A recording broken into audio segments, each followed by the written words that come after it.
प्रश्न तुमचे, उत्तर आमचे. अचूक, निर्भीड आणि सडेतोड. लोकशाहीचा खरा मंत्र म्हणजेच न्यूज लोक.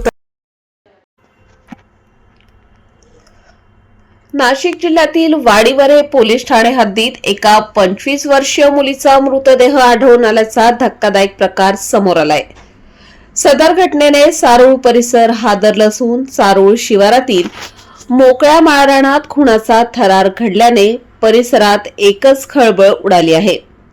संबंधित तरुणीच्या मानेवर धारदार शस्त्राने वार केल्याचे प्रथमदर्शनी दिसून येत असून खून झाल्याचा संशय व्यक्त केला जात आहे.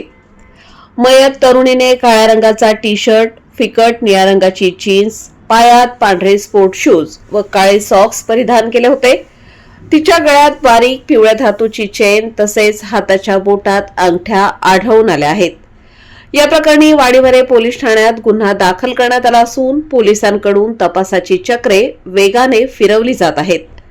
दरम्यान वरील वर्णनाशी साधर्म्य असलेली कोणतीही तरुणी अलीकडे बेपत्ता असल्यास संबंधितांनी तात्काळ वाडीवरे पोलीस ठाण्याशी संपर्क साधावा अथवा मोबाईल क्रमांक